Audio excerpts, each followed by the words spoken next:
Planning is bringing the future into the present so that you can do something about it now. Alan Lakin. Hello and welcome. My name is Ross Connors, and not so long ago I was in your exact position, a business and economics student finishing off my degree here at this institution. I'm an intern at ABC Financial Planners, and I'm going to talk to you about a potential future career as a financial planner. The first question I'm going to answer is, what is a financial planner? A financial planner is a qualified professional who helps individuals, just like you or your parents, meet their financial objectives.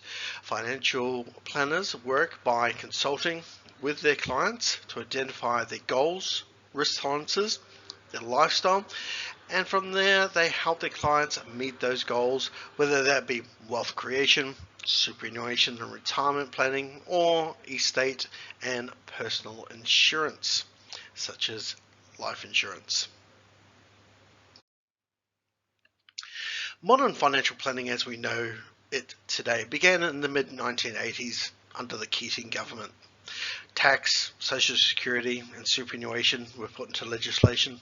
The advent of superannuation, which came about due to the government's concern of the low level of personal savings of Australians and their ability to provide an income in retirement without relying on the government pension schemes. With the development of superannuation came the need of professionals with knowledge and skills of this new growing sector. Also, the need of a regulatory framework to protect the consumer from any predatory practices employed by financial institutions and dishonest financial planners. In the 1980s, we saw the introduction of rollover superannuation funds. Now, this led to an expansion of superannuation products offered by financial institutions. We also saw the introduction of capital gains tax, fringe benefit tax, and salary packaging, which led to planning to minimize the effects of tax. In 1997, the creation of imputation credits on company dividends was in part brought about so there'd be no double taxation for Australians holding shares. In the 1990s, we saw compulsory superannuation contributions rising from 3 to 9%. The 1997 Wallace Inquiry into financial services industry led to some significant changes in the legislation of regulatory authorities. Now, the thrust of these changes was to bring financial services legislation under one act, and these changes were incorporated into the Corporations Act. The 2000s saw Financial Reform Act, which led to changes in the way financial planning was conducted. In 2006 and 7, we saw Simple Super proposals introduced, and this was led to significant changes in superannuation once more. 2007 saw changes in the assets and income test for age pension, and between 2008 and 2010, commissions led by the federal government into the corporate conduct of financial services, the Henry Tax Review to report on any new tax initiatives, and the Cooper Review into superannuation industry.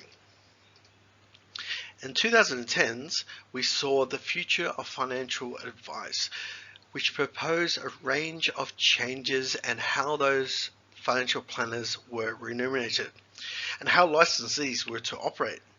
We also saw MySuper instituted by the federal government.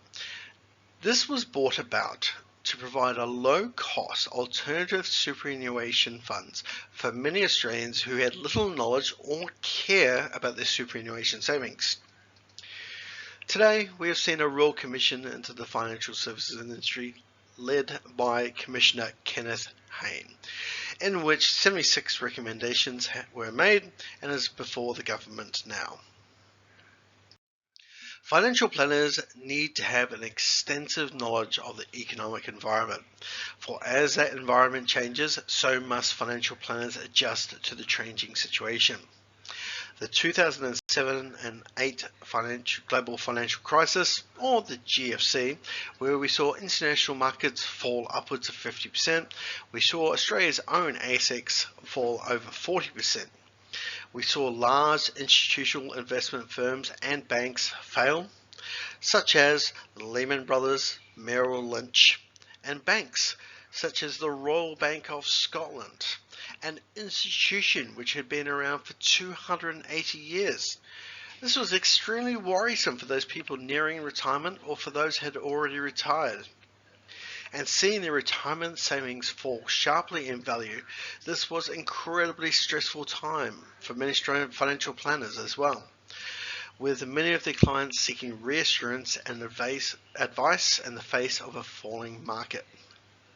The new generation of financial planners, such as yourselves, will need to be well versed in these scenarios to be able to give financially sound advice. If we turn to our current situation and the global outbreak of COVID-19, we are starting to see an increase in inflation, and the Reserve Bank of Australia is starting to make noises about increasing the interest rates for the first time in over 10 years. We have seen a dramatic increase in household savings since people are not spending and putting off large purchases due to the uncertainty because of COVID-19. Another flow-on effect from this is that businesses, small and large, and as we have all seen, department stores are downsizing, closing down outlets, and small businesses are struggling and turning to the federal and state government for assistance. Both have increased business expenditure as they try to ride out this storm. In conclusion, we have seen financial planning evolve from an industry largely dominated by financial institutions to now be recognized as a legitimate body of qualified professionals.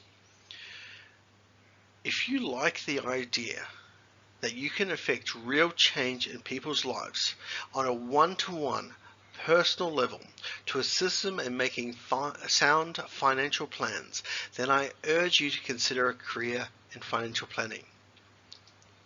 Thank you for your time. Are there any questions?